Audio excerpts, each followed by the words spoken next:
Kembali lagi di channel YouTube saya. Tonton video ini dari awal sampai akhir agar kalian bisa paham seutuhnya. Dan jangan lupa like, share, dan subscribe. Assalamualaikum warahmatullahi wabarakatuh. Halo, apa kabar anak-anak semua? Mudah-mudahan kita semua dalam keadaan sehat walafiat, terhindar dari COVID-19. Nah, pada kesempatan ini saya akan membahas materi itu mengenai rotasi atau perputaran. Nah, rotasi atau perputaran adalah suatu perubahan kedudukan atau posisi objek dengan cara diputar lewat suatu pusat dan sudut tertentu. Besarnya rotasi dalam transformasi geometri sebesar A yang telah disepakati untuk arah yang berlawanan dengan arah jalan jarum jam. Apabila arah perputaran rotasi pada sebuah benda searah dengan jarum jam, maka sudut yang dibentuk yaitu negatif A. Nah, hasil dari rotasi sebuah objek tergantung dari pusat serta besar sudut rotasi.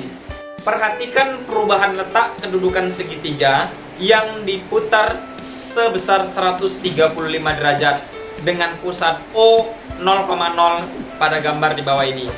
Ya, dapat dilihat berlawanan arah jarum jam berarti positif 135 derajat. Berbeda halnya kalau dia searah jarum jam, maka negatif 135 derajat. Dapat dilihat pada gambar ini.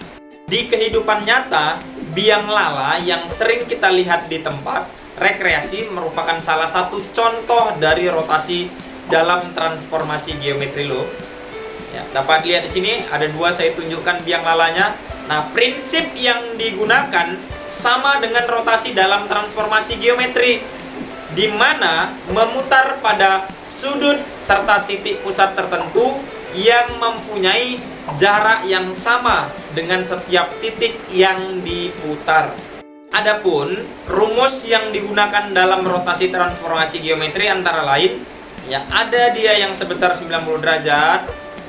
Kemudian dengan pusat A, B, rotasi sebesar 180 derajat dengan pusat A, B, rotasi sebesar negatif 90 derajat dengan pusat A, B, rotasi sebesar 90 derajat dengan pusat 0,0, rotasi sebesar plus minus 180 derajat dengan pusat 0,0, rotasi sebesar negatif 90 derajat dengan pusat 0,0.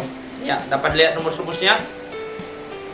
Memperoleh hasil rotasi dengan cara menggambarnya terlebih dahulu akan sangat tidak efektif.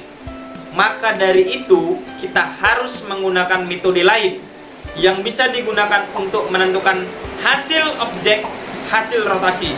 Solusinya adalah dengan cara memakai rumus transformasi geometri untuk rotasi seperti di atas. Untuk mudah memahami, kita masuk ke contoh soal yang pertama. Titik A negatif 3,1 jika dirotasi terhadap sudut 90 derajat, tentukan bayangannya. Pembahasan. Rotasi 90 derajat dengan pusat 0,0, rumusnya yaitu X, Y sehingga negatif Y, X.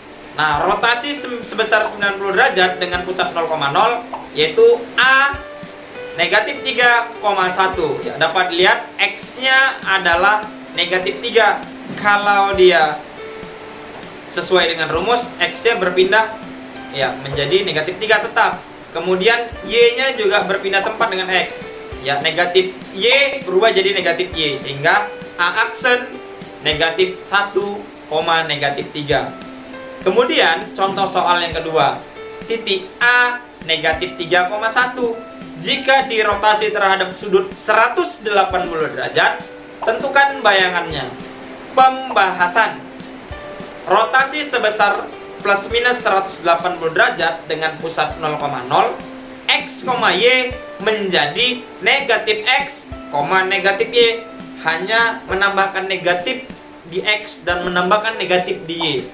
Maka rotasi sebesar plus minus 180 derajat dengan pusat 0,0 yaitu A negatif 3,1 berubah menjadi A aksen negatif kali negatif 3, negatif 1. Sehingga hasilnya adalah A aksen 3, negatif 1. Berikutnya kita masuk pada contoh soal yang ketiga. Jika P negatif 5,16 dirotasi terhadap sudut 90 derajat dan berpusat di 2,3, tentukanlah bayangan dari P setelah dirotasi. Nah, kita bahas. Saya ambil rumusnya terlebih dahulu. Rotasi sebesar 90 derajat dengan pusat A, B, itu X, Y berubah menjadi negatif Y tambah A tambah B, X dikurang A tambah B. Maka rotasi sebesar 90 derajat dengan pusat 2,3 menjadi P negatif 5,16 berubah menjadi P aksen negatif 16, ya, karena negatif Y yang diminta, karena Y-nya 16, negatif Y jadi negatif 16 ditambah 2 karena pusatnya A, B, 2,3 berarti A-nya 2, B-nya 3, ditambah 3, negatif 5 negatif 2 ditambah 3, sehingga P negatif 5,16 menjadi P aksen negatif 11, negatif 4. Itu tadi sedikit materi mengenai rotasi yang berpusat di 0,0. Ya, kemudian ini saya ada latihan 2 soal, bisa anak-anak semua kerjakan di aplikasi Psikologi. Tanamkan karakter disiplin, pantang menyerah, teliti, berpikir kritis, jujur, bertanggung jawab. Ya, belajar bukan hanya sekedar membaca, tetapi juga memahami. Demikian saya akhiri. Billahi taufik wal hidayah. Wassalamualaikum warahmatullahi wabarakatuh. Yes, we can.